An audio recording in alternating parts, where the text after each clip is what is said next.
certo? Eu quero louvar a Deus por esta oportunidade, poder retornar na Assembleia de Deus aqui em Dublin. A primeira vez que aqui estive foi com a minha esposa. Eu não lembro que ano não, mas já tem uns 7 anos, né? Mais ou menos. 10 anos. Hã? 10 anos. 10 anos? Não, desculpa. Tem 8 anos. 8 Meu filho anos. tinha nascido. É Tem verdade. 8 anos. Lembrei, Keira, lembrei. Então, há 8 anos atrás, foi quando eu conheci a Irlanda. E aí depois estive aqui outra vez, o ano 2017. O ano passado não, o pastor Fernando não quis me trazer o ano passado. Não, tá, mas esse ano... O senhor estava sem documento. É verdade. Pode abaixar um pouquinho, eu vou aproximar mais. Pode abaixar um pouquinho, senão vai dar microfone. Mas esse ano deu certo, eu estou feliz por estar aqui. Já estou há 1 ano e 4 meses ali, 1 ano e 4 meses ali em Londres com a minha família, Assembleia de Deus também Madureira, servindo ao Senhor ali com aquela igreja maravilhosa. Trago um abraço da minha esposa, chama-se Susan Carla, nós estamos casados há 21 anos. Nós temos 3 filhos, o Christopher de 16, o Nicolas de 10 e o Frederic de 12. Então tem um de 16, um de 12 e um de 10. 3 rapazes são o presente de Deus para nós. Estamos muito felizes, bem envolvidos na igreja. Lá no Brasil, meu filho participava do grupo de adolescentes, mas como participante, né? Então ele estava em todas as atividades. Mas agora na nossa igreja ele teve que dar um passo à frente, né? Pela necessidade que os irmãos sabem da obra aqui. Então hoje ele é o líder de adolescentes. Eu preguei para ele sábado, era 30 adolescentes.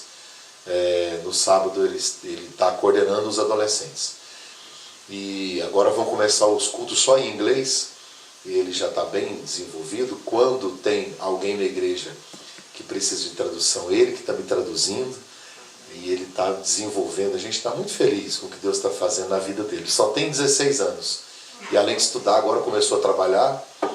E ele está crescendo. Estamos felizes com o que Deus está fazendo. A minha esposa começou a ministrar um curso para mulheres. Lá no Brasil não ministrava o curso de mulheres, porque tinha tanta gente para ministrar. Agora chegou lá, não tinha. E o pessoal quer, eu quero, ela começou, né? Então a gente está virando pastor, assim, meio na barra, né? Trazer ela aqui. Tem que trazer ela aqui, né? Implantar o curso aqui. É maravilhoso o curso. São 13 aulas, é muito bom. E os outros estão desenvolvendo. O pequenininho tá... Ele vai ser pregador pentecostal, né? Ele tem 10 anos, certeza. Ele é estressado, grita muito, fala alto. Vai ser pregador da Assembleia de Deus. Estresse daqueles, pentecostal mesmo. E tem o Frederic, 12 anos, gosta de futebol. E a gente está levando ele para treinar nos sábados. Ele está jogando na escola. A molecada da escola ama ele para jogar. Ele tem uma pegada boa no futebol. Estamos orando, vai que ele joga num time desse aqui, né? Se ele jogar num Liverpool, num Manchester, eu vou viver pela fé, vai dar tudo certo. Então, estamos lá com essa rapaziada, estamos aqui em Londres. Mas que bom estar aqui. O pastor Fernando e a pastora Keilene são amigos do coração. Pessoas que eu aprendi a amar. Então, eu só vou falar não para eles se realmente não tiver jeito mesmo. Mas eu faço o que puder para estar junto, para estar perto, porque são pessoas muito especiais. E não são queridas só aqui, não. São muito queridos no Brasil, na nossa igreja, tem um respeito muito grande da nossa liderança. E eu fiquei 32 anos na igreja lá. 32 anos. E nesse tempo todo a gente percebe, né, o carinho deles, da liderança com relação a esse casal maravilhoso, que são um presente de Deus para essa terra. Glória a Deus. O calor não chega, né, gente? Eu fico torcendo. Eu tô... vai esquentar. Aí você acorda de manhã, aquele sol. Aí eu lembro lá do Goiás, aquele sol. Gente do céu, deve estar um calor lá fora. Não tá, não. Ah, meu Deus do céu. Mas tá bom. Vamos lá de Bíblia. Eu trouxe o meu livro de casais, depois se você puder adquirir, dê de presente para sua esposa. É o único livro que eu consegui trazer. Imperfeitos e Felizes. É um livro que eu falo sobre relacionamento conjugal. Tem vários assuntos interessantes. Dá de presente para sua esposa, já é uma semente, né? Para você colher depois. Hoje não dá tempo mais, né? Tem que esperar germinar, vai colher amanhã. Mas Você pode semear hoje. Quem entendeu, entendeu. Quem não, Mateus capítulo 7, a partir do verso 24. Mateus 7, 24. Mateus 7, 24.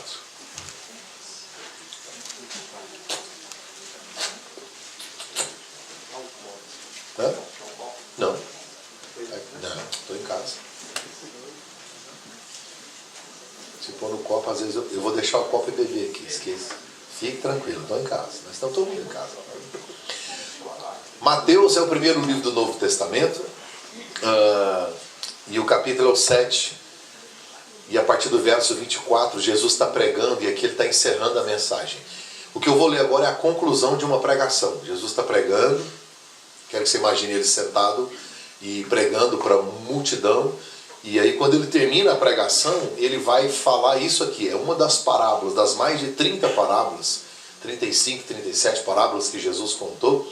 E aqui ele vai agora finalizar a mensagem. E aí ele está a conclusão. Ele vai contar uma história para concluir uma pregação dele. E a história está em Mateus 7, verso 24, diz assim: todo aquele, pois, que escuta estas minhas palavras e as pratica, compará-lo-ei, assemelhá-lo-ei ao homem prudente que edificou a sua casa sobre a rocha. Desceu a chuva, correram os rios, sopraram os ventos, combateram contra aquela casa e ela não caiu, porque ela estava edificada sobre a rocha. Todo aquele, pois, que ouve essas minhas palavras e não as pratica, compará-lo-ei, assemelhá-lo-ei ao homem insensato, imprudente que edificou a sua casa sobre a areia. Desceu a chuva, correram os rios, sopraram os ventos, combateram contra aquela casa, ela caiu e foi grande a sua queda.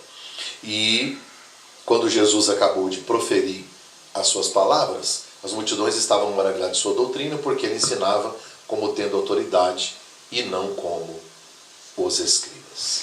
Amém.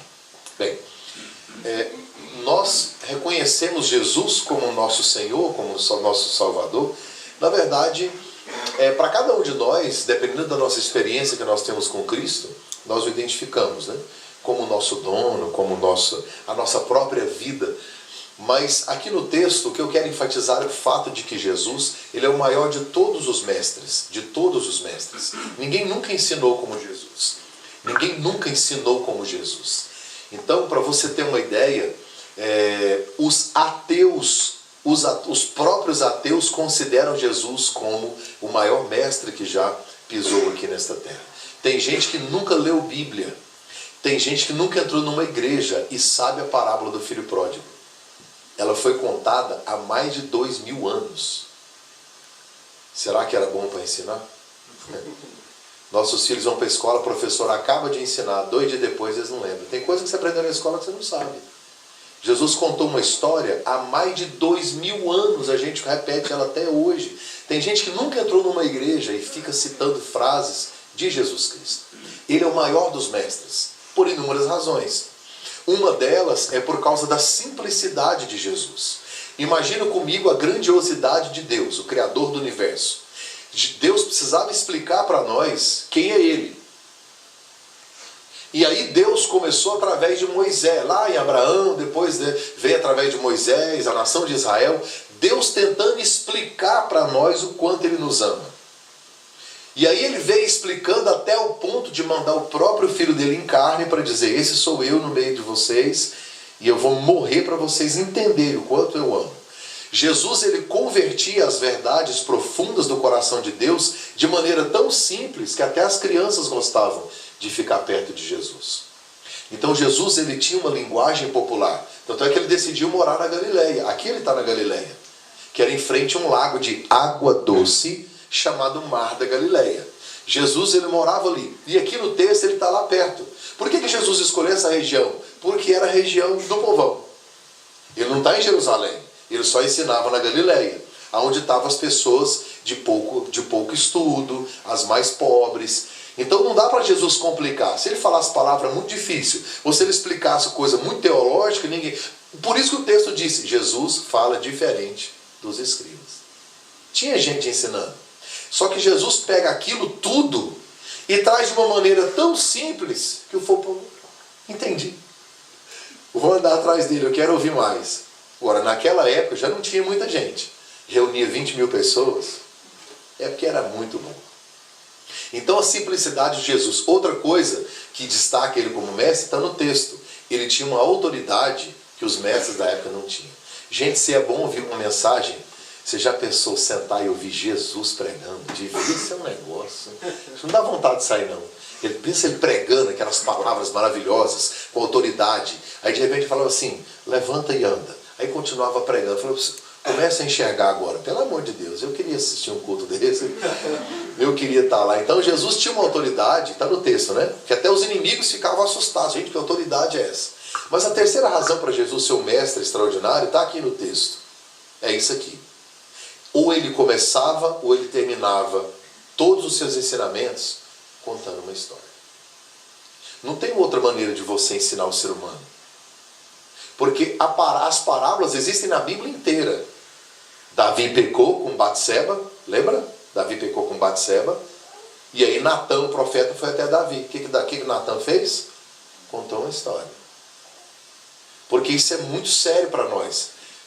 Você acaba inserido no texto, você acaba inserido, você se encontra nela. Então Jesus, ele tinha uma didática fantástica. Esse texto que eu li está no Sermão da Montanha. Jesus está sentado na montanha, havia uma relva, muita gente sentada, pertinho, no mesmo lugar que ele multiplicou pães e peixes, próximo de Cafarnaum. E aí Jesus está pregando, ele começa o Sermão da Montanha. Essa é a pregação mais especial de Jesus. Por quê? Ele começa falando do caráter do cristão. Ele fala da influência que os seguidores dele têm que ter no mundo.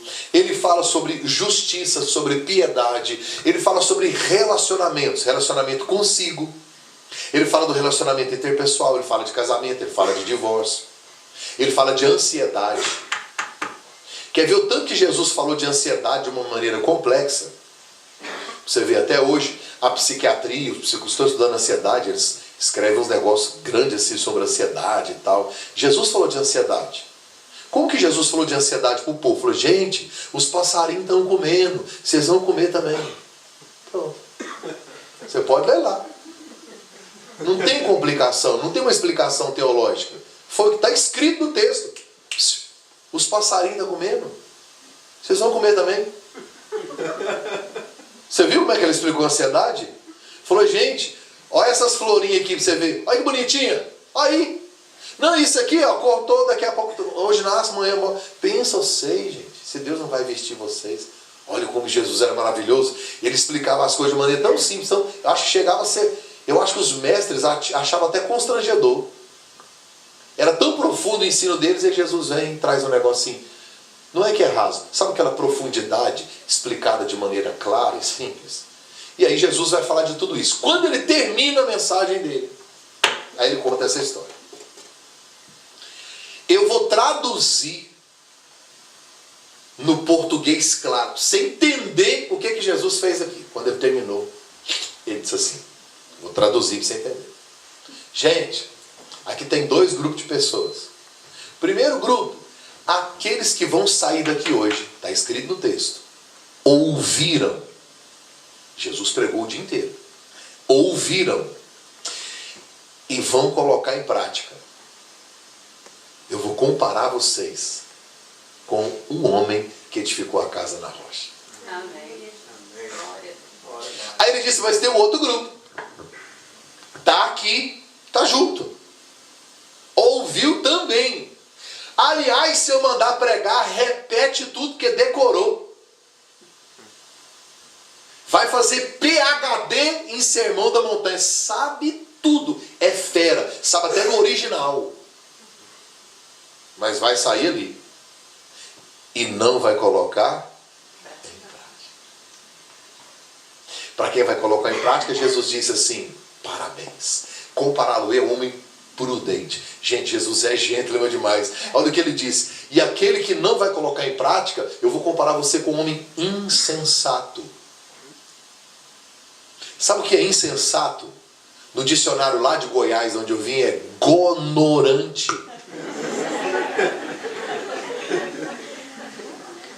Mas Jesus é muito educado. Insensato. Primeira verdade que você precisa saber sobre casamento: o que muda a sua vida não é o que você sabe, é o que você coloca em prática. Essa é a parte difícil de ser casado. Você acha que é difícil pregar para casais? Eu amo, principalmente quando minha mulher não está. Nossa, eu falo solto. Eu bato, eu falo, bato os homens das mulheres. Falo, nossa, eu falo de peito cheio, minha mulher não está aqui. O duro não é pregar, é viver com ela lá em casa. Essa é a parte difícil da minha vida. Você está entendendo que eu tenho um livro de casais? Você entendeu isso? Quando eu erro, uma vez no ano, mais ou menos, o que ela faz? Ela pega o livro.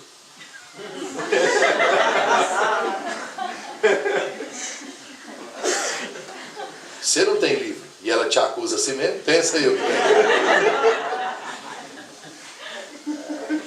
Ela abre na página.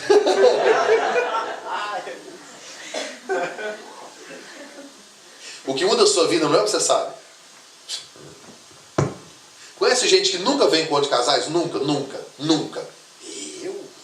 Eu sei tudo. O problema não é saber.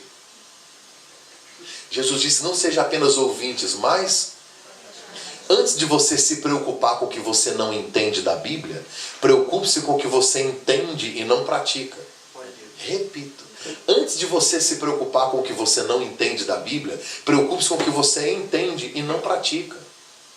Quer ver uma coisa, pastor? Olha que coisa maravilhosa. Tem um texto na Bíblia que a gente gosta demais, mas é bom, é lindo, é gostoso até de falar, o Salmo 40. Vamos lá? 1, 2, 3. Esperei. Para. É duas coisas que você não sabe. Você não sabe esperar e você não tem paciência.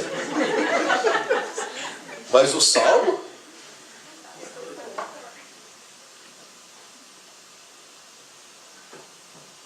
Quer ver? Salomão fala sobre comunicação, fala palavras, né? Salomão fala muito sobre palavras. Tiago, lá no capítulo 3, fala sobre a língua. E Salomão, no Antigo Testamento, fala muito de uma regra geral. Não da língua específica, mas das palavras que saem do coração. Aí ele diz assim: a palavra branda desvia a ira. A palavra branda, ela acalma o furor, não é isso? Se alguém vem com furor, você vai com a palavra branda, aquilo... Você já ouviu esse texto? A palavra branda desvia o furor. Conhece o texto? Pois é, agora deixa a sua mulher gritar com você. Não tem brando, irmão, não tem palavra calma. Você nem lembra da Bíblia. Você lembra, nem que você lembra que você é crente.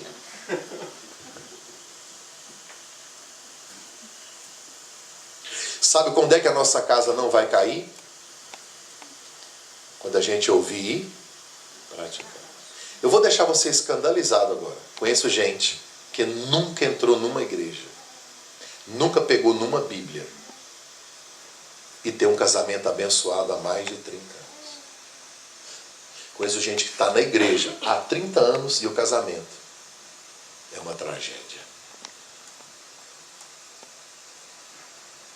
E eu vou te escandalizar de novo. Porque o que está aqui, que entregou a sua vida a Jesus, tem um casamento terrível. Vai morar no céu. Porque o que ele vive de princípios aqui não tem nada a ver com a salvação dele. A salvação é pela graça. Aceitou Jesus, tá? Ser fiel até a morte. Então, bora para o céu. E vai levando aquele casamento embaraçado. O outro tem um casamento bom e provavelmente não vai para o céu, porque ele não reconheceu Jesus. É difícil de entender isso, né?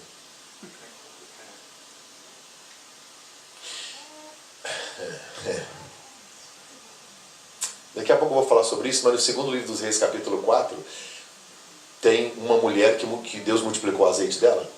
Lembra disso? Multiplicou ou não multiplicou o azeite dela? Ela foi no profeta e falou assim: meu marido, teu servo, morreu, tal. E o meu marido era temente a...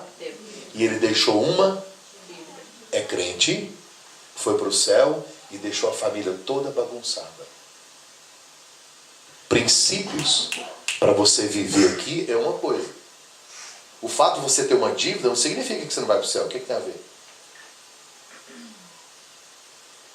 Agora, e que tal você ter os dois? Você acha que Davi foi salvo? Sim ou não? Davi foi salvo? Sim ou não? O que você acha? Eu acho. Davi conquistou o coração de Deus. Olha, esse é um menino segundo o meu coração. Davi não conquistou o coração dos filhos. Uma tragédia como pai. Uma tragédia. Não impediu a salvação dele. Mas eu não quero ter a família de Davi. Não sei se você está conseguindo entender. Você pode ser salvo. Porque a Bíblia diz que Jesus veio para te dar vida e vida com... Então, além da salvação, que tal nós vivermos princípios que vão nos abençoar aqui? O fato de você ter uma dívida não significa que você não vai para o céu. Você vai para o céu. Mas, e que tal você ir para o céu e ter muito dinheiro no bolso aqui? Que tal você ir morar no céu e ter um casamento top? Aqui, a sua casa ser uma antessala do céu. Não é bom? É isso que Deus tem para nós. Isso é possível. Não é impossível. Aí Jesus Cristo disse, se construir na rocha, não cai. E tem que falar de falar assim, não, construir na rocha é aceitar Jesus. A rocha aqui do texto não é Jesus? Ele é a rocha em vários lugares. Aqui a rocha, está escrito no texto, é ouvir e praticar. Você pode ter carteirinha de membro, aceitar Jesus. Você pode vir na igreja, falar em línguas e fazer todas as campanhas. E a família ir para o buraco. Por quê, pastor? Se eu estou na rocha, você não está nessa rocha. Você está em Jesus para ir para o céu, mas você não praticou. O que é no texto estar na rocha? Está escrito, é simples, ouvir e praticar. Praticou? Está na rocha. Não praticou? Não está na rocha, está na areia, está no texto. Ah, mas eu entreguei minha vida a Jesus, mas não está praticando os princípios. E são princípios que têm a ver só com a vida, não tem a ver com salvação. Por exemplo, quer ver um princípio bíblico? Está escrito na Bíblia. Uma frase, está escrito assim, não fique por fiador do seu irmão. É o único versículo. Não tem muita explicação, só está assim, não fique por fiador do seu irmão. Pronto. Qual a ideia? O dia que você quiser emprestar dinheiro para alguém, quer emprestar dinheiro para um amigo, decida qual dos dois você quer perder. Pode dar certo? Pode. Mas e se não der? A Bíblia já avisou. O fato de você ter ficado por fiador e aí embaraçou sua vida inteira e te prejudica ir para o céu? Não, isso não tem nada a ver. Gente, é isso que eu estou dizendo. Construir a casa na rocha é viver os princípios, praticar o que a Bíblia ensina. Por que tem gente que vive bem e não vem na igreja, não conhece Bíblia? Porque aprendeu com os avós, com os pais. São princípios bíblicos, o cara pratica sem saber que é bíblico. Gente, isso é muito sério. O que muda a sua vida não é o que você sabe, é o que você coloca em prática. Aí Jesus disse uma coisa que eu gostei demais, está aqui no texto, que ele diz assim, aí ele vai falar para mim assim, aí veio vento, chuva e rio. Diga comigo, chuva. A chuva vem de onde? De cima. O vento, na parede. E o rio? No alicerce. Está entendendo o que Jesus está dizendo? Todos os lados da casa foram atacados. Qual das duas casas foi atacada? As duas. Então quer dizer que a diferença da casa que cai com a que não cai não está nas circunstâncias. Está no alicerce. E o alicerce é ouvir e praticar. Sabe o que Jesus está dizendo claramente? Toda casa tem confusão. Toda. Está na rocha, vai ter problema. Está na areia, vai ter também. A diferença é que uma casa cai, outra não, mas a confusão está armada. Pastor, eu entrei aqui hoje nesta noite e eu quero declarar aqui que meu casamento não tem confusão. Levanta a mão, eu vou orar para você ter. Tem que ter. Você é obrigado a ter um problema. Tem que ter.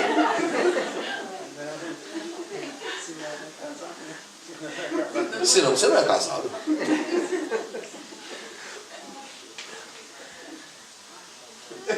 Sabe qual a melhor definição de casamento? Diga comigo, casamento. Diga assim, casamento. É a união. De dois pecadores. Quando junta dois pecadores, qual que é o resultado? Problema.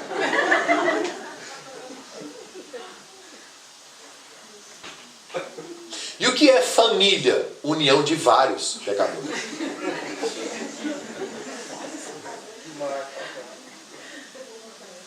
Eu costumo dizer que o casamento existe para quebrar o vaso.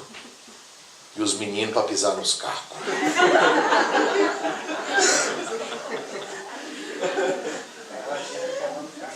Não é fácil manter um casamento, não é fácil manter uma família. Olha como Jesus é claro. O que ele está dizendo? Você pratica todos os princípios e vai ter problema. Só que você não vai cair. Eu recebi um convite de bodas. Bodas. Você sabe, todo mundo sabe o que é bodas? Aniversário de casamento. Bodas. E aí, ele é pastor de Campinas. Campos de Campinas é o pastor... Ele estava lá na cidade de Veracruz, esqueci o nome dele. Ele me convidou. Vou fazer as bodas dos meus avós e eu queria que você fosse. Eu pensei comigo, moço, tanto de compromisso que eu tenho, nem conheço esses velhos, não falar nada. Aí ele falou, não, eu queria que você fosse e tal. Eu falei, não posso. Vou te dar o convite. Ele falou, mano, agora piorou. Vai me dar a foto dos velhos. O que eu quero com essas fotos? Aí me deu. Pensa nos velhos bonitinhos, casalzinho. De mãozinha dada e rindo assim. Murchinho. A lei da gravidade pegou eles, né? Tá tudo embaixo agora. Os peitos da barriga nas pernas. Aí tá lá os dois bonitinhos, velho. Aí tava assim, bodas, né? Tal dia, tal. Aí abri, aí tava lá os dados. Ele era pastor, foi pastor muitos anos, esse velhinho. Aí mostrando lá quantos filhos, quantos netos, quantos anos de pastor, pá, todas as informações. No final, quando eu virei, tava assim, 75 anos de casados. Eu guardei o convite. Meus netos precisam ver esse convite. Gente, isso é relíquia, tem que ir pro Guinness. Artista famoso não fica 75 dias casado. 75 anos. Lógico que deu certo. Nunca teve vento, nunca teve chuva, nunca teve rio, nunca teve problema, nunca tiveram uma crise conjugal, não tiveram problema com os filhos, nem problema com os netos, nunca teve enfermidade, nunca brigaram com o outro. Nunca teve crise financeira, nunca deixaram de fazer sexo. Não! 75 anos! Lógico, pastor, um casamento top, abençoado, livre das crises. Oi! Primeira coisa que veio na minha cabeça quando eu peguei o convite, quando eu olhei, que eu vi 75, primeira coisa eu pensei, será que essa velha nunca pensou em matar esse velho? Não é possível. Quantas vezes você acha que ela fez de conta que não ouviu?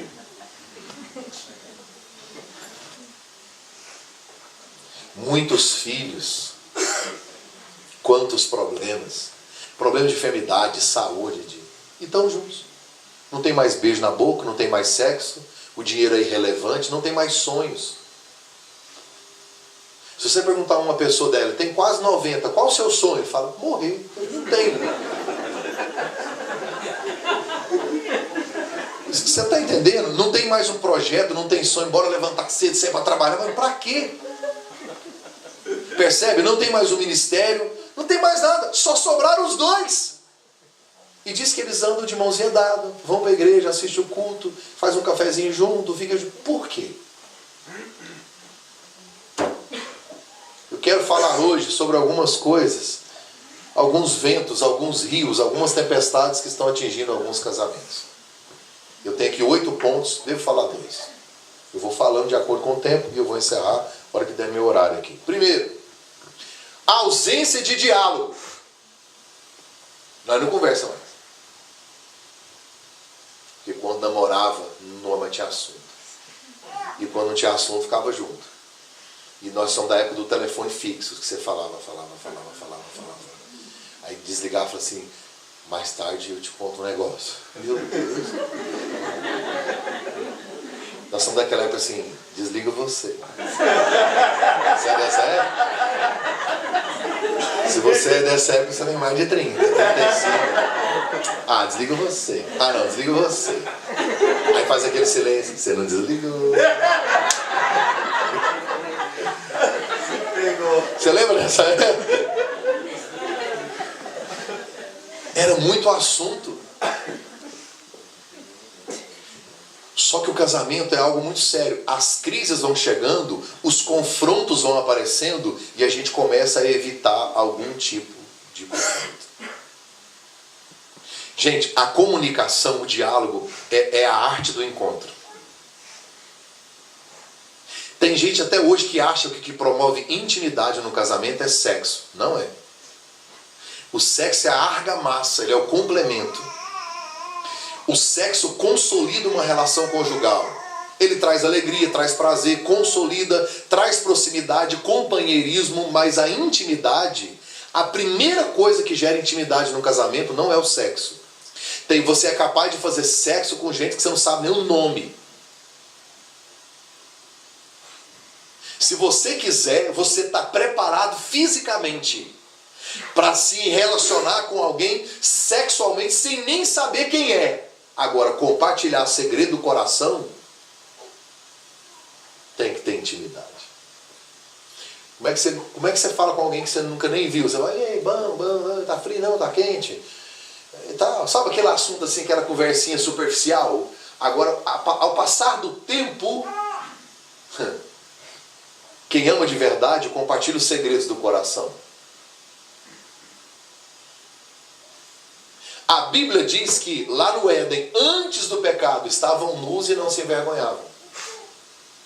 O que trouxe a vergonha e fez com que eles se cobrissem foi o pecado. Como nós fomos gerados em pecado, acabamos nos cobrindo um do outro. E eu não estou falando fisicamente, eu estou falando de cobrir a alma, o coração, o ser, os intentos. Não compartilhamos mais os segredos e às vezes a gente prefere o silêncio. Um diálogo superficial me revela um relacionamento superficial. A área do seu casamento sobre a qual vocês pararam de falar provavelmente está morrendo. Por quê? Porque o que alimenta a relação são as palavras. Tudo que não é alimentado morre. É impossível um casal que não senta para conversar sobre sexo, sobre finanças, sobre os filhos, sobre projetos, sobre os anseios da alma. Se eu não puder falar para o meu cônjuge como é que está a minha alma, eu vou falar para quem? Porque no casamento essa nudez é que gera vulnerabilidade. Você se lança, se entrega, corpo, alma e espírito. E o que protege? O amor dos dois. Escuta. Quando as palavras silenciam, a morte começa a falar. Quando as palavras silenciam, a morte começa a falar. Quer ver outra? Onde se o silêncio impera, reina a morte. Nós temos um grave defeito. Eclesiastes capítulo 3 fala do tempo. Há um tempo determinado para todas as coisas. Tempo de plantar, tempo de colher. Você conhece aquele texto. Verso 7. Tempo de falar e tempo de... Qual é o nosso erro? Gente, tem que calar a boca agora para não dar um problema. Tem que calar! A gente... E às vezes é hora de falar, a gente se cala. Esse silêncio mata. A indiferença é pior do que uma palavra dura. Porque às vezes se você der uma palavra muito verdadeira, essa pessoa pode ser confrontada, mas você sabe, agora ser ignorado, a indiferença, nós paramos de falar. Nós paramos de conversar. Tem casais que se recusam a expressar seus sentimentos. Ah, pastor, eu prefiro o silêncio. Sabe? Um dia um cara falou para mim, não, assim, eu não falo para ninguém que eu amo. Nunca ouvi isso do meu pai. Falei, daí?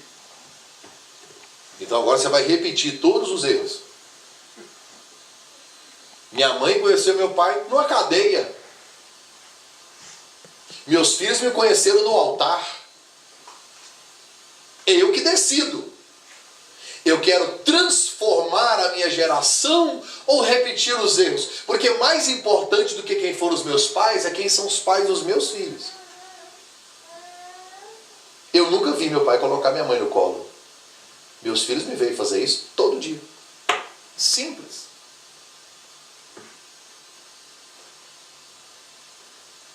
Quando as palavras silenciam, a morte começa a falar. A área do seu relacionamento, que provavelmente vocês pararam. Sabe o que que... Gente, deixa eu falar uma coisa para vocês aqui. A comunicação entre homem e mulher já é difícil. Não sei se é só casado, não. É difícil. Porque nós enxergamos o mundo de maneira diferente. Presta atenção. Isso é biológico. Biológico. A pele do homem é diferente da mulher. O olfato, a audição, o paladar, a visão. O homem ele enxerga de maneira tubular. A mulher enxerga de maneira mais ampla. É por isso que seu marido não acha nada na geladeira. Nada. Nada. Não é preguiça, não é que ele não acha. É porque é natural nosso. É nosso. E a senhorita acha até o que não tem. Agora, se nós somos diferentes, por exemplo, é inerente em nós a diferença na comunicação. O homem ele é direto. O homem é objetivo. A mulher passa o dia inteiro se arrumando. Ela se depila com cera. E eu me assusto com isso. Mas fazer o quê? Depila com cera. Em cada lugar que só o sangue de Jesus tem poder. Ela depila com cera. Faz uma escova depressiva. Se arruma. Põe e vem tudo grisado. Ela passa o dia no salão e pinta. Ela organiza assim. É um dia inteiro. Quando ela está pronta, ela pergunta para o marido. E aí ele fala, bom. Bom.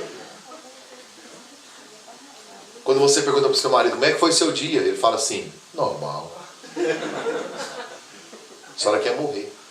Porque se ele perguntar para você como foi seu dia, você fala, levantei às 7h10. E aí começa. Tá errado? Não, somos assim. Olha que legal. O homem é direto, a mulher não. Eu estava viajando com a minha esposa, estou lá dirigindo o carro. Sei lá no que eu estava pensando. Aí, estava indo para o interior, estava indo para Piracanjuba, Caldas, sei lá, estava indo interior de Goiás. Aí ela disse, ali na frente tem um pão de queijo tão gostoso. Eu respondi igual um boi. Eu nem sei o que ela está falando, eu estou dirigindo. Ela fez um comentário, né, que tem um pão de queijo. Não vou perguntar às mulheres não, vou perguntar só aos homens aqui. O que eu fiz? Passei direto? Passou direto. Aí as mulheres ficam assim, insensível, grosso. Não. Meu cérebro processa assim, eu quero comer um pão. Uma mulher não vai falar isso, porque não tem graça, ela quer ser lida, interpretada. Passei direto e ela começou a chorar. Você não me ama, mas não. Não acontece na sua casa, mas na minha, por exemplo, eu estou lá bebendo água. Tem tanto silêncio na casa, na hora de dormir. Todo mundo já deitou, já na hora de dormir, ela já está deitada. Tem tanto, dá para ouvir eu beber água. Lá na cozinha. Ela caladinha, deitada, caladinha. Aí eu venho, esse dia estava frio, sabe? Aquele edredomzão grosso. Aí você põe uma roupa, aquela roupa folgada, 30 vezes maior do que você. Aí você vem, deita naquele edredom, no travesseiro. A cama fala, bem-vindo em nome de Jesus. Aí você vem, ó, você está quietinho. Ela pede água? Não. Amor, eu estou numa sede.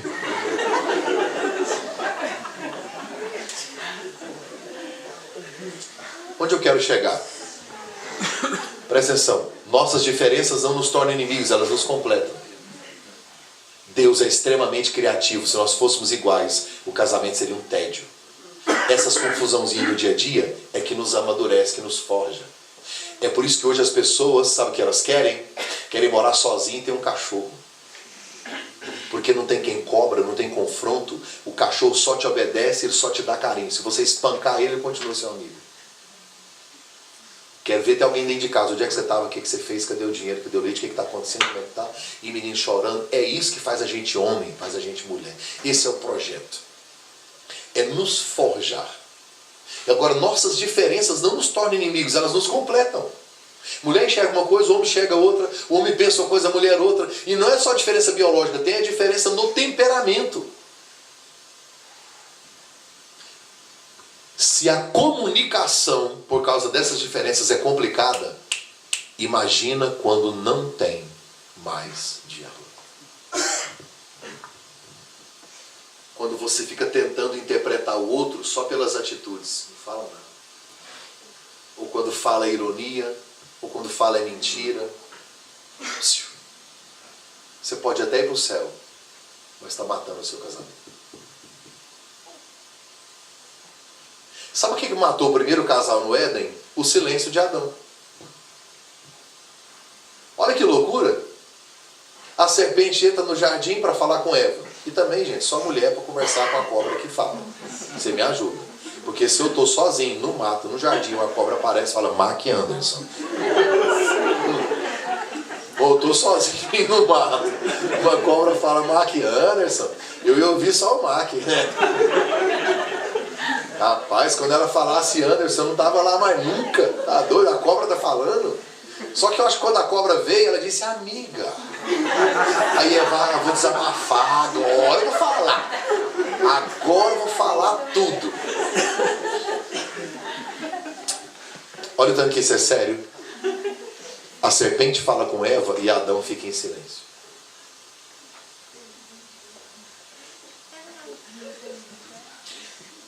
Eva come o fruto e Adão está em silêncio. Ela dá o fruto para Adão e ele come em silêncio. Deus desce no jardim, procura por ele. E ele está escondido em silêncio. A serpente ofereceu para Eva o que Adão omitiu. Palavras. E aqui serve para homem ou para mulher. Nós precisamos voltar a conversar.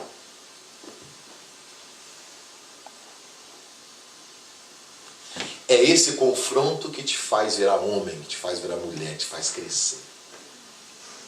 Eu fui dormir 2:30 da manhã, conversando com a minha esposa. Assuntos sérios. Eu achei que ontem eu ia ter uma noite top. Falei, despedida, eu vou viajar, vai ser massa. E fui pra cama na expectativa. Falei, os vizinhos vão assustar hoje. Vai assustar. O diabo vai ser derrotado em nome de Jesus. Aí ela me fez uma pergunta. Aí entramos num assunto. E o assunto ficou sério. E aí agora já não tinha mais clima para um romance. Agora é um assunto sério. Entre dois adultos. Sem briga. Mas nós deitamos, era meia-noite e terminamos 2:30 da manhã. Abraçados, eu chorando, ela orando comigo e eu orando com ela. Isso é casamento. Abre o coração. Vai para sua casa hoje, senta. Olho no olho. E se despe. Estavam nus e não... Antes do pecado, o segredo deles era esse. Estavam nus. E ali, a palavra nus ali não é só para o corpo. Porque com o costume você fica nu diante do homem. Não é isso. Nu da alma. Tem casamento que está morrendo. Mulher se sentindo sufocada. Tem homem que talvez está sendo tentado, está sendo, cercado. E ele não sabe como fazer. Não sabe. E fica. E vai sufocando. E vai morrendo. Como é que está o diabo? O casal estava viajando. E aí lá na estrada estavam os dois. Eles foram visitar a sogra. Que na verdade, assim, pobre não viaja, visita parente. Aí, chegou lá e eles brigaram. E eles tinham que fazer uma viagem de volta, 500 milhas. 500 milhas de volta. Uma viagem curta. Só os dois emburrados no corpo, ninguém falava nada. O que eu gosto de um casal crente que tem a mente de Cristo, é que quando está emburrado, fica pensando coisa boa do outro, né? Porque tem a mente santa. Aí ele vem dirigindo aqui calado, só pensando coisa boa, e ela também, virada. Se a sua mulher entrou no carro e ela calou.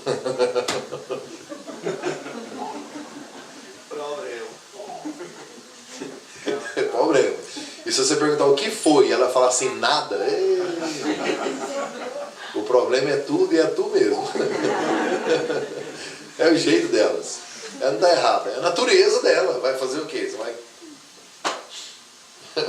Aí os dois estão indo, ele vem dirigindo, burra, calado.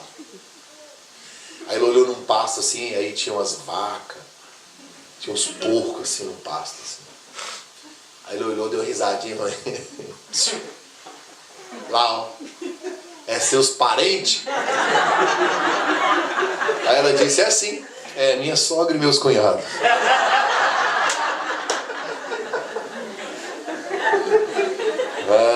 Vai mexer com a mulher, né? Eu falei só pra gente descontrair. Mas assim, na nossa relação do dia a dia, a comunicação é bem difícil. Às vezes a gente não consegue ouvir além das palavras, né? A gente interpreta o que o outro diz de acordo com o que estamos vivendo naquele momento, sabia? Cada um de vocês aqui está interpretando a minha pregação de um jeito diferente. É de acordo com o dia que você teve, o seu estado emocional. A mulher, de acordo com o estado hormonal. Às vezes eu estou pregando pensando, gente, eu estou dando a introdução, contando os dados históricos. E aí tem gente chorando, eu estou chorando, deve ser de raiva, não é possível. Mas alguma coisa que você falou, sabe? Então assim, na nossa relação diária é a mesma coisa. Nós precisamos voltar a falar. A gente tem 5 horas para curtir a rede social. E não tem 5 minutos para um olho no olho. Na minha casa, não tem nada ligado na hora da refeição. Nem celular, nem televisão, nem nada. É tudo desligado. Todo mundo junto. É olho no olho. Os meninos odeiam. Eles odeiam. Eles detestam. E vão ter que fazer. Pai não existe para criar, para fazer filho feliz. Não. Eles precisam disso. Eles odeiam. Eles não gostam e fazem. Tem que fazer. Ah, mas o que nós vamos conversar? Nada. Só fica aqui, quietinho, sem fazer nada. Ah, mas eu não aguento ficar sem fazer nada. Vai ficar. Porque nós precisamos criar para eles, talvez a mãe fale disso, criar o ócio. Tem que ter. Você teve. A mãe brigava pra você ir para casa. Hoje a gente briga com os meninos para a rua. Como é que está o diabo? Tira um tempo para isso. Você acha que tem hora que eu quero? Quero, mano. Tem hora que eu não estou com paciência. Aí... Mas eu explico, falo agora não, dá um tempo. Aí depois a gente senta, conversa. Mas é uma necessidade. A gente não faz só o que gosta. A gente faz o que é necessário e saudável. Primeiro, diálogo. A ausência de diálogo. Segundo, dinheiro. Não é o seu problema. Vocês têm cara de rico. Vocês só não têm dinheiro, mas essa cara, gente. Na hora que você chega assim, fala, que é isso? Chegou, agora chegou mesmo. Agora. Não, quem está lá no Brasil e vê suas postagens no Facebook acha que você está milionário. Não vê os cleaners que você faz, não. Você podia postar você agachado. Hã? Com aquela escova depressiva, tudo bagunçado. Você só posta assim com essa roupa de rico, né? Gente, dinheiro só traz problema no casamento em 2 circunstâncias. Primeiro, quando você tem. Segundo, quando você não tem. Quer ver uma interessante? Eu estava estudando, nós temos um curso de finanças lá na igreja, aí tem um livro que chama O Seu Dinheiro. Esse é o livro do curso, né? O autor é americano, mas muito interessante. Esse livro diz o seguinte: 2.350 versículos da Bíblia falam sobre dinheiro. Eu li o Sermão da Montanha, certo? Tem 107 versículos. Mateus 5, Mateus 6, Mateus 7. 107 versículos, os 3 capítulos. 28 versículos, Jesus fala de dinheiro. Jesus contou mais de 35 parábolas. 13 falam sobre isso. Sabia que a Bíblia fala mais de dinheiro do que sobre arrebatamento? A Bíblia fala mais de dinheiro do que sobre batismo com o Espírito Santo. Pastor, por quê? Porque é importante. Dinheiro é muito importante. Quer ver uma coisa? Paulo escreveu seu filho na fé, primeira carta de Timóteo, capítulo 6, verso 10. Paulo escreveu assim, presta atenção. Olha para mim, só me diga sim ou não. O dinheiro é a raiz de todos os males. Sim ou não? Não. Eu faço isso só para te pegar mesmo. É uma pegadinha, tá? Isso é normal a sua reação de me ajudar. texto não diz que o dinheiro é a raiz de todos os males. O que o texto diz? Alguém se lembra? O amor. Ah, então o problema não é o dinheiro. Sou eu. Grave isso. Dinheiro no bolso é bênção. No coração é maldição. Na parábola dos talentos, o talento era uma peça de prata assim que valia dinheiro, tá? Talento na Bíblia é dinheiro. Era uma peça de prata que valia dinheiro. O Senhor deu 5 talentos para um, para o outro deu 2 e para o outro deu. O que tinha 5 fez o quê? Você lembra? Dobrou, virou 10. O que tinha 2, dobrou, virou 4. E o que tinha 1, o que ele fez? Ele enterrou. Ele roubou? Ele jogou fora? Ele deu para os outros? E o Senhor ficou bravo. E o Senhor, quando chega, fala assim: por que você não pegou, já que você não queria fazer nada? Por que você não deu ao banqueiro? Porque ele me devolveria com juros. Você sabia que o Senhor da parábola é Deus? O que Deus está dizendo? Tenha dinheiro no banco. Aonde mais? No bolso, no banco, no colchão. Mas muito dinheiro. O único lugar que você não pode ter dinheiro. Só. Não tem ele aqui, mas você pode ter muito, mas o tanto que você quiser. O problema não é dinheiro no bolso, é ele no coração. O problema não é possuir dinheiro, é ser possuído por ele. É amá-lo. Respeitar o dinheiro é uma coisa, porque quando você respeita ele, você não perde ele, você investe em ele, você guarda ele, você economiza ele, você não sai dando, você é generoso, mas só em terra fértil.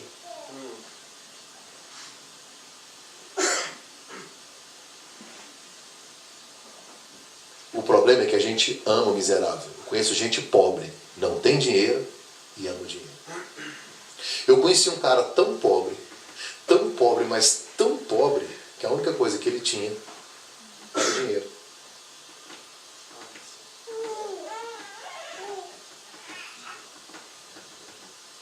O problema não é o dinheiro, somos nós. A maneira como nós lidamos com ele. Aqui na Europa há uma grande obsessão por ganhar dinheiro. Eu sei. O custo de vida é altíssimo. A gente precisa. O problema é que às vezes estamos conquistando coisas e perdendo pessoas. A sua riqueza não está nas coisas que você possui, está naquelas que você jamais trocaria por dinheiro. Você acha que Adão era feliz sozinho no Éden? O que você acha? Sim ou não? Me responde, só pensa, ele era feliz sozinho? Não, pode pensar, cada um tem uma ideia. Não falar.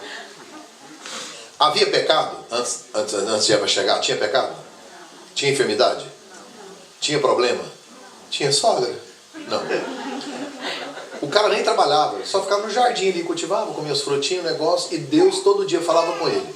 Não tem felicidade, não tem problema, não tem crise. Gente, o cara é eterno, não tem pecado. Ele era feliz, sim, muito. Aí Deus olhou do céu e disse: você está feliz demais. Far-lhe-ei uma confusão. Gente, você acha que Deus criou Eva para estragar a felicidade de Adão? Não. O que Deus está me ensinando? O melhor dos jardins só faz sentido quando ele é compartilhado. Do que adianta você ganhar tanto e perder o que mais interessa?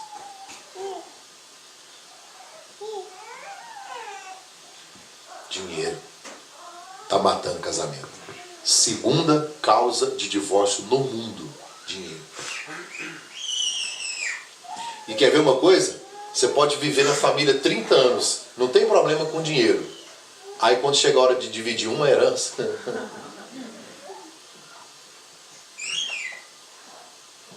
tem gente que se transforma. Tem 10. Eu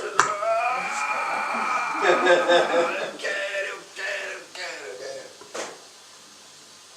Eu conversei com um amigo meu ontem. E o pai dele faleceu. Eles são 4 irmãos. E as despesas do hospital do pai, que tinha câncer, despesa muito alta e tudo. Eu sei sim que no resumo parece que vai sobrar uns R$2.000 só para cada um. Não, você tem que ver a briga.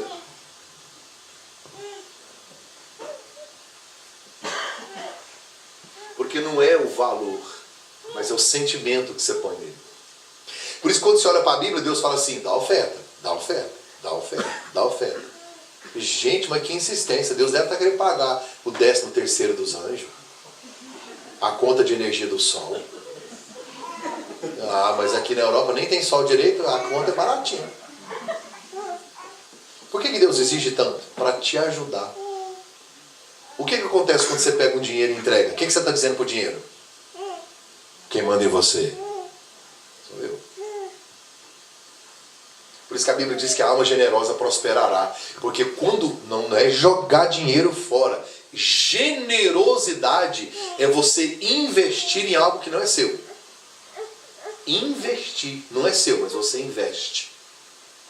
Quando você faz isso, você está dando... Porque o jejum mata a carne, mas é uma oferta que mata mamon.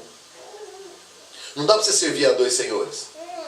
Eu falei da viúva que multiplicou o azeite, está no 2º livro dos Reis, capítulo 4. Olhe para mim. Uma mulher das mulheres dos filhos dos profetas clamou Eliseu dizendo, meu marido teu servo morreu, tu sabes que teu servo temeu o Senhor e veio o credor para levar os meus 2 filhos para serem escravos. Disse Eliseu, declara-me, o que é que tens em casa? O que te hei de fazer? Ela disse, a tua serva não tem nada em casa, senão uma pequena botija de azeite. Ele disse, então faz o seguinte, vai nos teus vizinhos, pega vasos emprestados a todos eles, vasos vazios não poucos, entra, fecha a porta sobre você e seus filhos, deita o azeite em todos aqueles vasos e vai colocando a parte que estiver cheio. Partiu, pois, dele, foi para sua casa, fechou a porta sobre ela e seus filhos, eles lhe traziam os vasos e ela os enchia. Sucedeu que cheios que foram todos os vasos, ela disse a um dos seus filhos, traga-me mais um vaso. O garoto disse, acabaram-se os vasos. Então o azeite parou. Ela veio, fez saber ao homem de Deus, ele disse, vai, vende o azeite, paga a tua dívida, tu e teus filhos vivei do resto. Esse é o texto, com vírgula e tudo. Esse é o texto. E aqui tem coisas bonitas sobre finanças. Primeiro que o profeta diz para ela, vai para sua casa e pega vasos em preço. Por quê? Porque o marido dela pegou emprestado e não pagou. Ele quer resgatar a moral da família. A senhora vai pegar e vai devolver. É para os seus filhos verem isso. Porque o exemplo que vai ficar não é do seu marido, é o que você vai fazer agora. É isso. Vamos mudar o legado da família? Vamos parar de dívida na família? Tinha dívida, agora não. Agora tem gente que pega, mas paga. Então você pega emprestado e devolve. Aí tem uma outra verdade. Por que pegar emprestado? Porque quem está devendo tem que parar de comprar. Para. Fala, Deus. Para. Quem está devendo tem que parar de comprar. Porque tem gente que compra e vai. Aí faz dívida. E quando faz dívida, põe a culpa no diabo.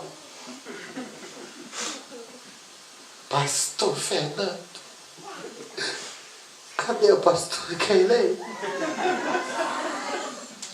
Vocês podem vir aqui em casa orar? O que foi, minha irmã? O devorador. O devorador está do outro lado da rua. Nem eu sei devorar assim não, mãe. Vai devorar assim lá longe. Tem gente que devorador tem medo da sua casa. Então você vai devorar as finanças do devorador. Vai pedir o cartão de crédito dele emprestado. Sabe o que é dívida? Comprar o que você não precisa com o dinheiro que você não tem para impressionar pessoas que você não gosta. Comprar o que você não precisa com o dinheiro que você não tem para impressionar pessoas que você não gosta. Porque quem gosta de você, gosta de você de chinela ou de tênis da Nike. De bicicleta, de metrô, de ônibus ou de carro zero. Ele não gosta do que você tem, ele gosta do que você é. Aí o profeta disse assim, vai para sua casa, pega vaso emprestado, aí o azeite vai multiplicar. Gente, ela comprou azeite, sim ou não? Não, ela comprou? Não, ela ganhou de graça. Diga de graça. Aí a Bíblia diz, de graça receber e de graça dai. Não, isso é salvação, não tem nada a ver com azeite. Para com isso. Isso é salvação. Recebeu a mensagem do Evangelho? Entrega a mensagem do Evangelho. Azeite não. Quem deu o azeite para ela foi Deus. Deu de graça, o profeta disse, vende, ganha dinheiro. Não está entendendo que não é errado ganhar dinheiro? Você está entendendo que não é errado você ter dinheiro? Nós temos que mudar essa mentalidade do brasileiro. Um americano, quando vê um rico, ele quase idolatra. Esse cara é rico, esse cara tem muito dinheiro. O que ele fez para chegar lá? Eu vou estudar, eu vou fazer alguma coisa, porque se ele conseguiu, eu posso. O brasileiro, quando vê rico, vai roubar, né? Cultura, é cultura nossa. Tá na gente. Eu conheci um brasileiro em Londres, ele tem 40 casas em Londres.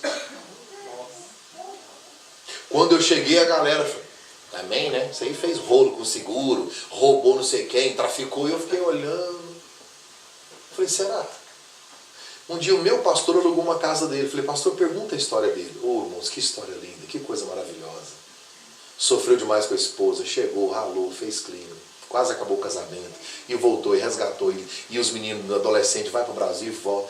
Não, história maravilhosa de superação, de integridade, de respeito. Hoje é um senhor já de uns 70 anos de idade. Mas assim, sabe, consolidou, conquistou. E ele foi me contando como, e vai em espaço, e vai ganhando as coisas e tal. A gente tem que parar de pensar que ter dinheiro é pecado, que conquistar as coisas é errado. O profeta disse, você ganhou azeite de graça? Vende. Não é errado vender o talento que Deus te deu, valorizar você. Não é errado. A profeta disse, vende. Vai no shopping. Ou então vai na Primark. E compra tudo em sandália, em bolsa, sua boba. Vai. Não. Agora você tem dinheiro, corrija a rota. Paga a dívida. Tu e teus filhos vivei do...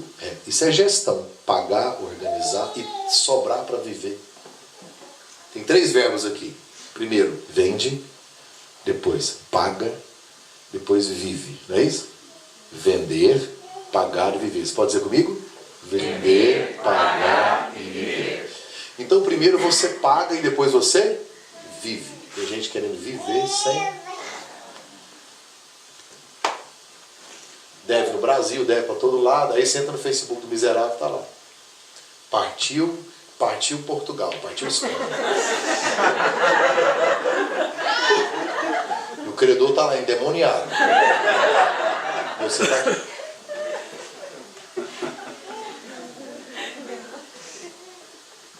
O dinheiro é um ótimo escravo, mas ele é um péssimo patrão. Se você deixar ele mandar em você. Você pode deixar o dinheiro dominar você sendo esbanjador ou sendo avarento, os dois. O diabo sempre trabalha no desequilíbrio. Por exemplo, Deus inventou a comida. Gente, comer é bom sim ou não? Sim. Aleluia. Tanto é que Jesus disse, eu vou com meu pai, vou preparar lugar. E quando vocês for, vai ter bodas. Quando a gente for arrebatado, tem bodas. O que é bodas? Janta.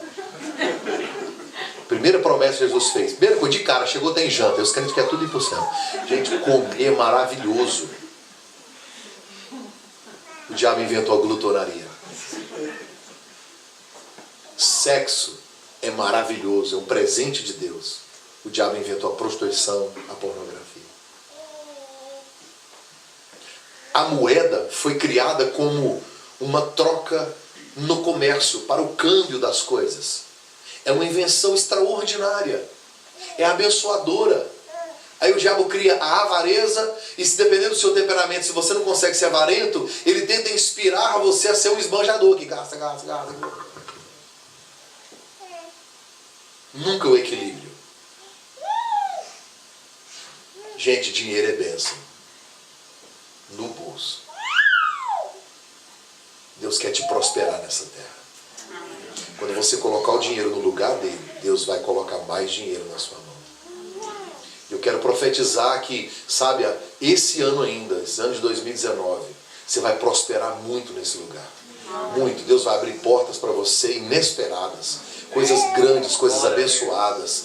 Porque quando você coloca o dinheiro no lugar dele, quando você é um bom mordomo dele, quando você não troca a sua família por ele, quando você não troca a sua fé por ele, quando ele é valorizado no lugar dele, não no seu coração, Deus abre as portas para você. Então, dinheiro. Cuidado com o dinheiro.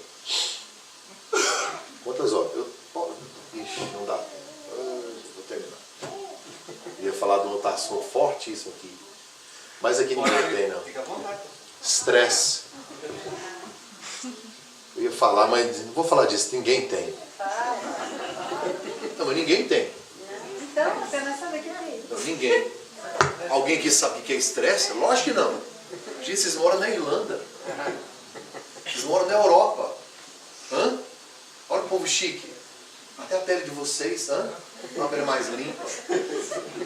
Um cabelo mais bonito. Uma vida mais light. A galera do Brasil que olha na sua rede social acha que você está rico e sem estresse. Você precisa postar umas coisas mais verdadeiras. Para ajudar eles a entender a realidade nossa. Depois que eu vim para cá, você tem que ver o tanto de gente que me manda mensagem no Instagram pedindo dinheiro. Eu falei, mano, sabe de nada, inocente. Sabe de nada. Vamos rir para não chorar.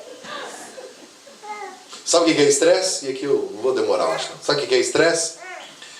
Estresse é uma palavra que vem da física. Todas as vezes que um objeto é colocado ou exposto a uma pressão constante, é estresse. O pneu de um carro, a 100 milhas por hora, aquela borracha está sob estresse, porque é uma pressão constante. Isso é estresse.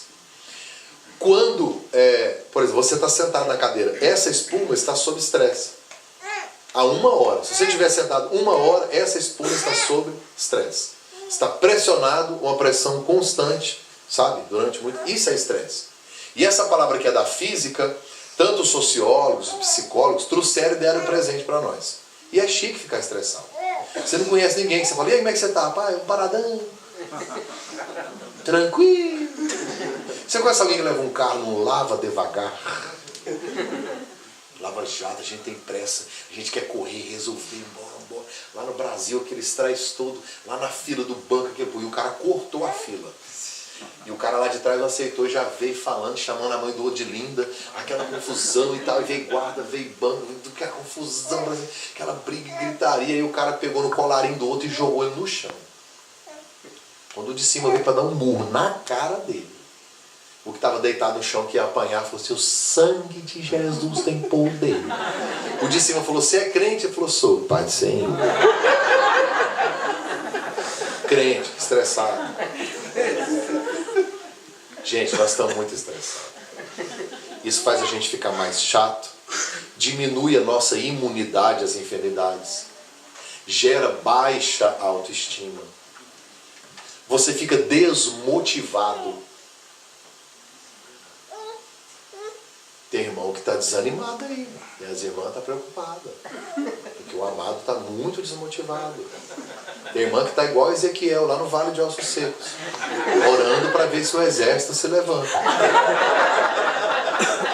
Alguém entendeu aí? E nada. Ó. Só dormindo. Gente, esse é um dos... Sabia que essa desmotivação é um dos sinais? Por quê? Porque os 2 maus do século, não dá tempo de eu falar, eu tenho uma mensagem só sobre ansiedade e uma outra só sobre depressão. Mas se você casar o estresse com a ansiedade, gera uma filha. A filha chama depressão. Vimos a geração da ansiedade. Quais são as principais características do estresse? Isso aqui já é científico. A Bíblia fala muito sobre a ira, né? Quais são? Olha aqui que interessante. Como é que você vai fazer para vencer? O que está causando essa tensão? Tem algo específico. Concentre o seu esforço em uma atividade por vez. Procure equilibrar trabalho com recreação. É trabalho. Você vai morrer. Faça exercício físico. Reserve tempo para se relacionar socialmente. A igreja ajuda nisso. Isso que nós estamos fazendo aqui desestressa. Sorrir, abraçar, conversar, sair. Sabe, sair da rotina. A mulher estava reclamando demais com o marido. Eu quero sair da rotina, não aguento a mesma coisa toda a vida, desse jeito. Aí papai e mamãe, eu não aguentando. Me surpreenda na cama. Ele foi lá e virou o colchão. Aí... É uma surpresa. Olha, dormir bem, comer sem pressa, administrar a raiva, confiar em Deus. Quais são, olha aqui, presta atenção, vê se você está estressado. Dificuldade para dormir. Você tem mais sono na hora que deita do que na hora que acorda. Você acorda querendo morrer, arrependido que não morreu à noite. Mas deita e não dorme. Não é interessante? Por que não dorme? Ansiedade. Ansiedade é antecipar o sofrimento. Gente do céu, tem um problema para resolver em dezembro de 2030. E fica. É sério isso? É muito sério, a gente precisa controlar. A Bíblia não diz para você não ter ansiedade. Jesus diz, não andeis, quer dizer, é uma ordem. Controle-se, é uma ordem de Deus. Controle-se, é uma ordem. Dificuldade para dormir, diminui o apetite ou abre o apetite. Aí come. Ou diminui, não consegue comer. Cansaço excessivo, baixa motivação, dificuldade para tomar algumas decisões, para resolver problemas simples, dor de cabeça, aí aparece caroço para todo lado, e aí vem problema, disfunção erétil no homem, às vezes em frigidez na esposa e outras coisas mais, impaciência e, meu Deus do céu, esquecimento, começa a esquecer, esquece. Quer ver uma coisa que acontece muito hoje? Fuga da realidade. Por isso que a gente gosta de rede social. Porque lá você pode ser quem você não é. É quem você gostaria de ser. Quer ver uma coisa que está deixando a gente estressado? Comparar a nossa vida real com a vida virtual das pessoas. Você olha lá e fala, gente, nossa, que vida top. A minha é uma miséria. E o cara que está lá olhando no seu também fala, ei, isso é que é vida. Fuga da realidade, a gente gosta. A mulher está na cama, esperando o marido, deitada de lado, porque de lado emagrece. Ela está lá deitada de lado, com aquela lingerie maravilhosa, aquela escovona depressiva assim de lado, assim, aquele cheiro, sabe? Aquele perfumão que ele gosta, aquele creme de morango. Ela está tão lisa que se ele deitar nela, ele escorrega. Assim. Mas ela está ali, toda top. Com o dedinho na boca assim. Ah, gente, não precisa falar. Precisa falar? E cadê ele? Está na internet. Até 2, 3 da manhã. E isso serve para o contrário também. O seu celular, ele te conta quanto tempo você ficou online. Você já viu? Você já viu? Depois você procura. Ele fala por cada aplicativo quanto tempo você ficou naquela semana. Um dia eu entrei e aí eu fiquei chocado comigo. Eu não acreditei, mas o celular não mente. Jesus era radical nessas coisas. O que está te fazendo tropeçar? O que está te fazendo... É a mão? Arranca. E Jesus não está dizendo para você arrancar literalmente, mas ele está dizendo, tome uma atitude radical. Na minha casa, deitou na cama, celular desligado. Se quiser usar o celular, sai da cama. Atitude e fuga da realidade. Outras coisas mais. Deixa eu te falar uma coisa. Eu vou terminar aqui, mas eu vou te contar na prática como que é estresse. Na prática. Eu sou um pregador muito prático, não tem muita teologia não. Na prática. Alguém que já correu de vaca? Se você nunca correu de vaca, você não sabe o que é infância. Você não teve infância. Você nem viveu. Você tinha que ter corrido uma vaca. Eu estava na fazenda, a minha tia falou assim, Marco, vai lá no pasto e pega uma chave lá do celeiro, pega um negócio com o seu tio. Aí, tá bom. Eu subi assim na porteira, que eu olhei, aí tinha uma vaca lá no meio, assim, sozinha com o bezerro. Eu falei, tia, essa vaca pega? Ela falou, pega não. Eu fui. Fui chegando perto, a vaca levantou assim. Falei, tia. Ela fez assim. Quando eu cheguei perto...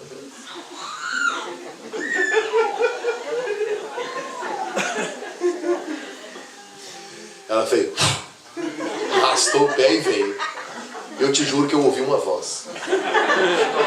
Eis meu servo, eu te digo. Vaza porque o bicho vai pegar.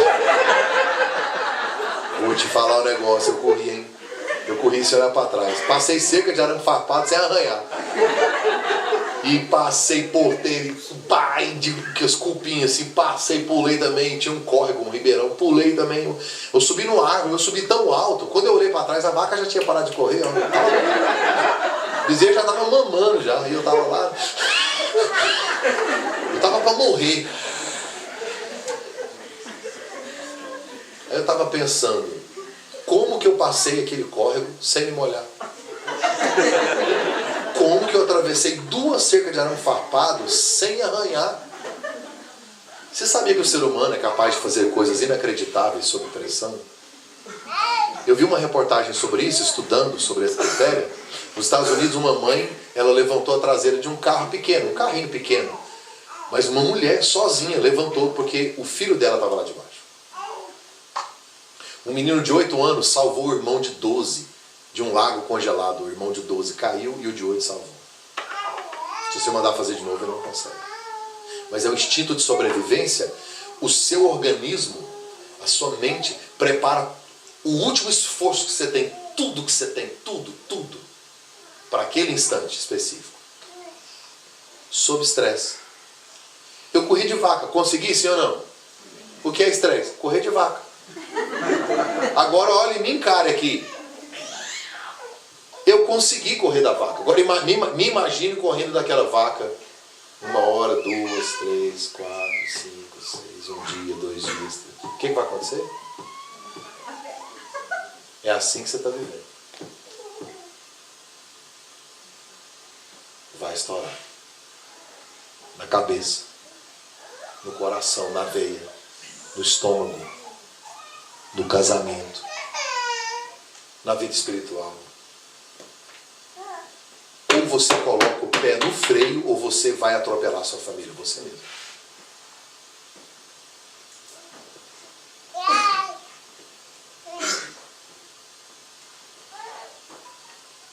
A gente sabe que o homem é mais estressado que a mulher. Em regra geral é. Por quê? Porque o homem tem testosterona.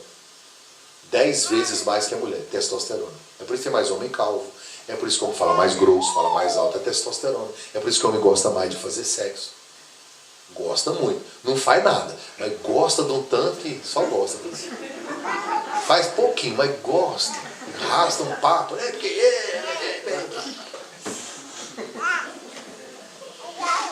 Vou acabar com você. Ela fala, vai lá.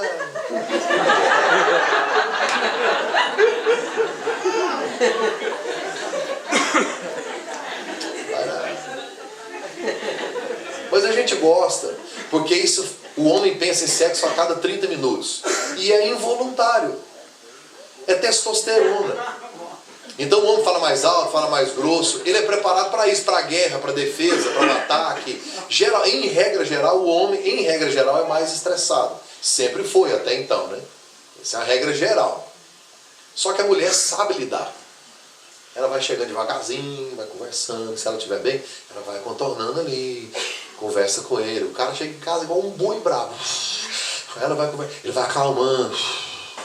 Acalmando, ela faz uma promessinha aqui, um cafunézinho e tal. Logo ele tá animado. Tem uns caras estressados. Tolerância zero. Tolerância zero. É grosso. Foi naquelas lojas agropecuárias comprar um veneno para matar rato. Eu vim comprar um veneno para matar rato. O senhor vai levar agora? Não, vou trazer uns ratos para comer aqui. Estressado, ignorante. Como diz Jesus, é o insensato, é o gonorante. E do ignorante, bruto, aquele negócio e tal. Mas a mulher sabe. Ela vai lidando. Tem mulher que casou com um príncipe montado num cavalo. E o príncipe foi embora. Né?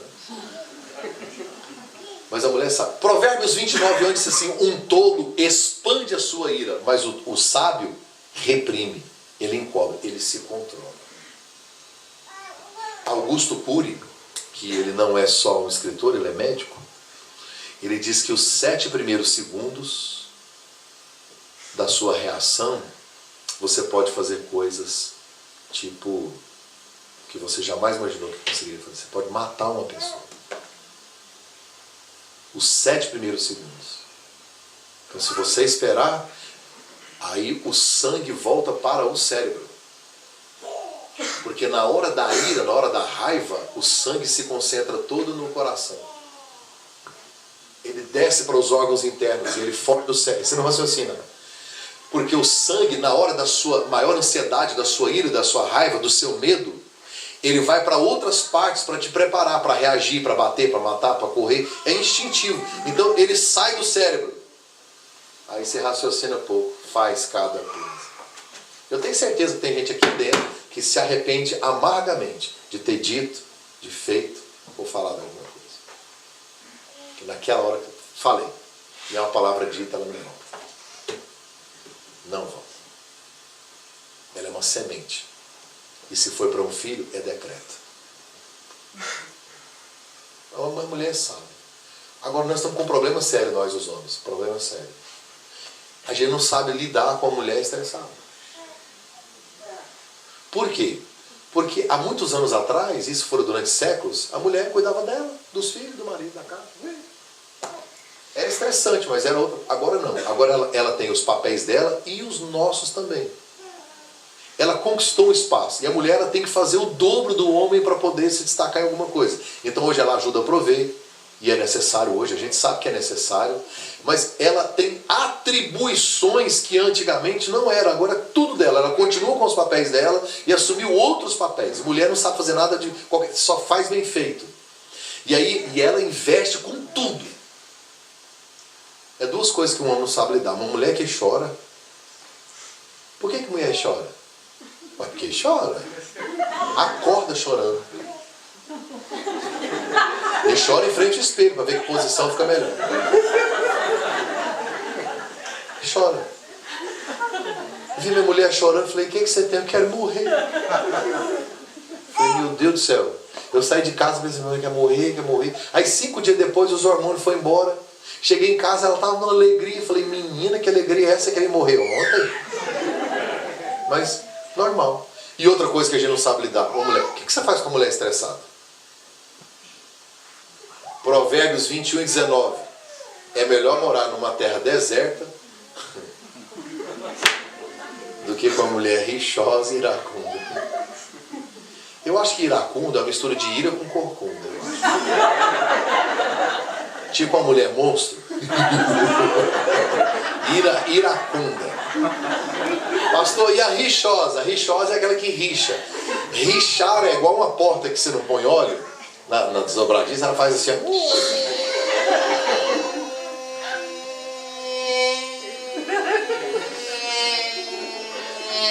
Aquela que o marido chega em casa, ela já vai atrás. Ela fala. Meu Deus do céu, vai lá pro quarto tirar o sapato, ela já ele vai pro carro, ela fica rodeando o carro. Aí ele vai pra cozinha beber água, ela já falei, aí ele vai pro banheiro, ela fica na janela. O cara senta no vaso, põe a mão na cabeça e faz a oração de Elias. Manda fogo, Senhor. Manda fogo, Senhor. Queima, Senhor. Eu fiquei sabendo de uma mulher que ela era muito estressada, né? Mas casou, 50 anos de casados. Alguém perguntou, o repórter perguntou pro marido qual que era o segredo. Aí ele falou assim, o segredo é a abnegação, o diálogo, a amizade, né? Um bom diálogo e tal. Perguntou para ela, senhora, 50 anos de casados, qual que é o segredo? Não, é a mesma coisa que ele falou, inclusive a gente nunca brigou. A repórter disse, sério? O velhinho, né? 50 anos de casado, é sério, nunca brigamos. Como que vocês conseguiram? Não, na lua de mel, quando nós casamos 50 anos atrás, a mãe dela deu uma gatinha para ela, assim, uma gata siamesa. Bonitinha, dos olhos clarinhos. Ela amava tanto a gata que na lua de mel a gata dormia na cama e eu no chão. Mas ela gostava demais dessa gatinha. Um dia nós estávamos passeando no parque, ela pisou no rabinho assim da gata, sem querer, a gatinha foi e mordeu no dedo dela. Ela olhou para a gatinha e fez No outro dia nós passeando, foi, ela estava assim, sentou e a gatinha veio, unhou a meia calça dela. Ela olhou para a gatinha e fez 2. Aí passeando, no outro dia, estava lá, aí foi entrar na casa, assim, ela chutou a gata sem querer, a gata foi e mordeu nela. Ela fez 3. e tirou um revólver assim, ó, 38, tem 6 balas. Deu 6 tiros na cabeça da gata. Pá, pá. Quando ela terminou, eu falei, sua doida? Você é maluca? Você é doida? Você é doente? Ela olhou pra mim e fez, Nunca mais nós brigamos. Nunca mais. Mas nem a pau. Mas nem.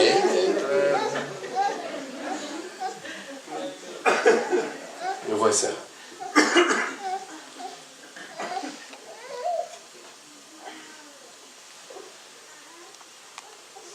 A tia da minha esposa teve câncer.